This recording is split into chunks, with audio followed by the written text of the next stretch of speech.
She's now right behind the seal.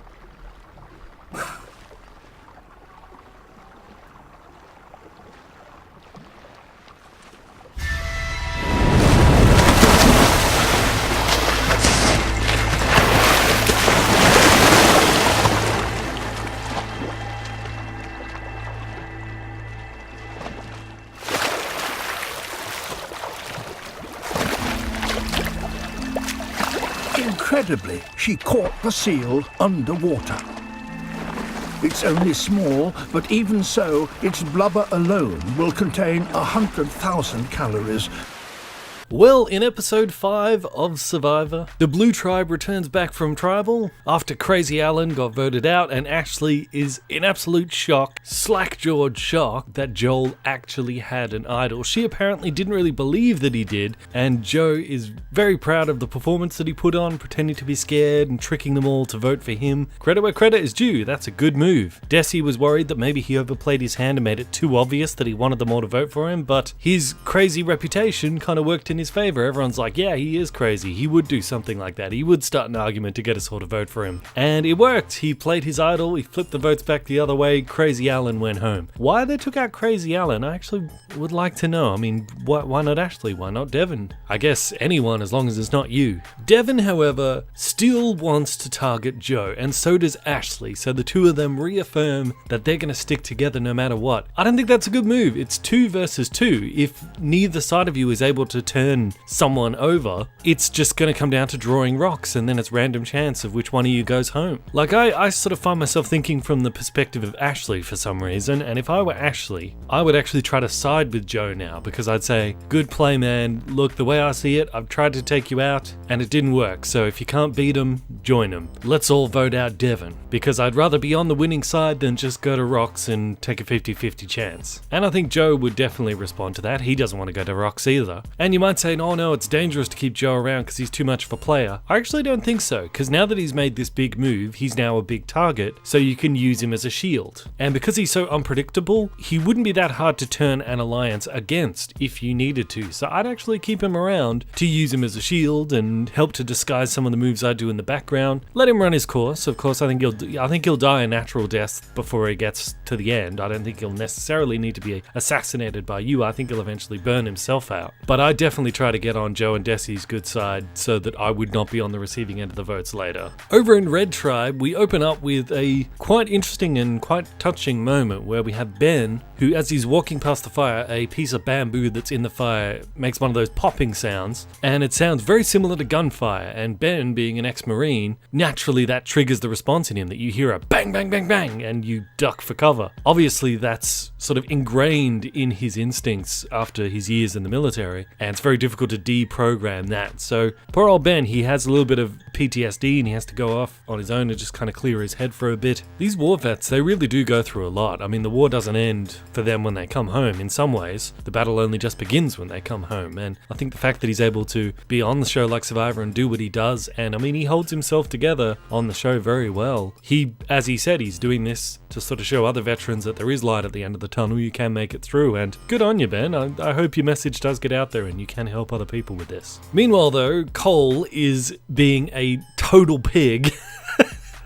We all know someone like this that's like a noisy, sloppy eater, and it's like, God, man, just constantly licking his fingers and scratching his balls, and then like he's like double dipping with the spoon. I mean, he eats all the jam and then puts the spoon right back into the jam jar. Come on, man, seriously, other people are gonna have to eat that, and now you've got your spit in there. That's like putting your whole mouth right in the dip. Look, from now on, when you take a chip, just take one dip and end it. And Lauren says that he's getting on other people's nerves with this, and she's happy to just sort of let him to continue to dig his own grave in this regard. Jess has learnt her lesson, though, that Cole is not a reliable person to be allied with in this game, so she now seems to be moving away from the romance thing with Cole and actually playing the game again. So she's solidifying more her alliance, her bond with Mike, and since they all know through Cole that Joe found his idol buried near the well, they've been digging up around the well. They've been taking turns. Each time they get water, one of them keeps watch while the other one digs. Great thinking, good plan, guys, to make sure you don't get caught, and also good thinking that the idol might be hidden there. And sure enough, Mike finds it, which is fantastic, but rather than doing the obvious thing of just discreetly stashing it in his pocket while Jess is looking out into the distance keeping watch and then pretending like he keeps digging, instead he announces it right there in her face. Don't let anyone know about your idol, dude. But since this idol was buried in the same places where Joe find his in the different tribe, that would mean there's also a clue on a tree somewhere that they don't know about that's gonna say this is where the idol is, and if someone finds that clue and they don't find the idol there, they're gonna know someone else has it. Hopefully they can find that clue on the tree and destroy it. But Yellow Tribe lost the immunity challenge, and it was Yellow Tribe that ended up going to Tribal. And earlier in the reward challenge, Ryan was not happy with how he performed. He didn't do too well, but who cares? It's just a reward. And he's still a solid strategic and social game player, and as I mentioned in previous episodes, he's surprisingly good in challenges. Like he does not hold the team back. This was, as far as I can recall, the first time when he's actually not performed well, so I don't think he needs to worry too much about that. But we finally get to hear Rourke speak. I can't recall her saying or doing anything in any episode up until now, but here she is, and she's forming more of an alliance with Allie, which is somewhat of a dangerous thing to do, because Allie previously was allied with Patrick, but she had no problem taking him out when it was necessary, so being an ally of hers does not necessarily grant you any extra protection from her. And they decide that they're going to go after Chrissy. They feel that she's the weakest link, especially in challenges, and they need to take her out. And since both of them are in pretty tight with Ryan, they get him on board with this. What they don't know, however, is that Ryan has this secret connection with Chrissy due to sending her that idol on the very first day. Nobody else knows about that. So he basically has invested in her and wants to keep her around for that reason, but since Allie and Rourke just cannot work with Chrissy, he has to choose which way he's going to go, and he knows he's going to upset some people no matter which way he goes. And after they lose immunity, largely due to Chrissy, that's the decision that Ryan is faced with. Is he going to take out Chrissy? Is he going to take out Rourke? Now, I mentioned in the previous episode that Ryan now being allied with Chrissy is not necessarily a good thing, because he's a strategic brain, she's a strategic brain,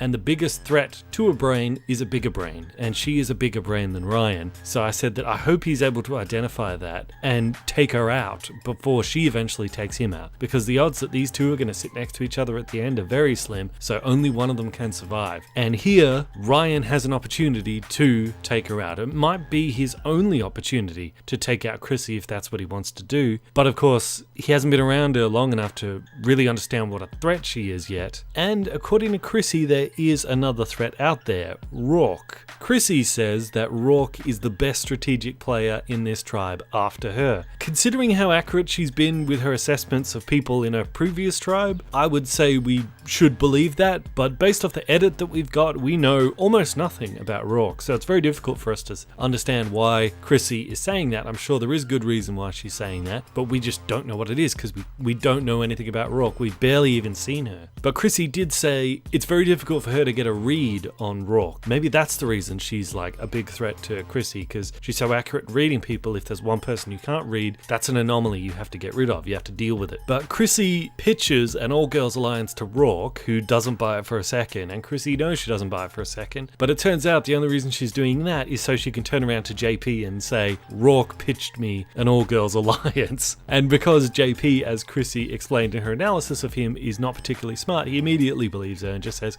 alright, yep, she's got to go. And that's enough to get JP on board. Although I shouldn't be too hard on JP, because the two of them already do have a bond from their previous, they're both heroes together, they're both in the hero tribe, so it makes more sense that he would trust her. So it's Allie and Rourke on one side, Chrissy and JP on the other, with Ryan being the undecided in the middle. And Ryan in the end goes with the people that he has the strongest bond with, which is Chrissy, because he doesn't have much of a bond with Rourke. He doesn't even really know her. They've only been on the tribe together for a couple of days since the tribe swap. So I guess it makes sense that he would go with her, but this might have been his best shot to take out the brain that is Chrissy, and he didn't take it. Will that decision come back to haunt him? I believe it will. And we did get to see a little sort of glimpse of Rourke's strategic thinking in her interview thing as the credits were rolling, where she said, I'm not going to blame the tribe swap for why I get voted out. I think there's always another way. Obviously, I didn't find it. And it's interesting, I said a pretty similar thing last episode with Crazy Alan. I was like, there were other ways he could have gone, but he just didn't and take them. With Rourke here, I mean, again, we don't know much about Rourke, but gotta give her credit. Like, she was taken out because she did not know there was a secret connection between Ryan and Chrissy. Had she known that, she probably would have made a different play. She would have probably tried to focus her attention on JP and getting him over. But of course, there's no way she could possibly know about that, because it seems like both these two, of Chrissy and Ryan, are very good at keeping this secret. Yeah, they don't have the same problem Cole does of just blurting stuff out. So, like, as you know, with each episode, we try to sort of analyze the game of the person and figure out why it was they got voted out. We can't really do that with Rourke because we don't really know anything about her. And in truth, I don't know if there's anything she could have really done to get out of this situation, because there was just no way of her knowing about this secret connection. And Ryan was so good at pretending like he was on his side. Like, he was really believable when he's like, yeah, that's the best course of action. Like, I believed him when he said it, even though I knew he was lying. So we shouldn't be too hard on Rourke. She got shafted in the edit, but there was clearly a lot more to her that we didn't see. Chrissy picked up on it. We get little glimpses of it. I'm actually going to search around, see if I can find like an exit interview with her to maybe get a bit more of an idea of what type of person she was, but I don't think there's any move that she could have made that she didn't make here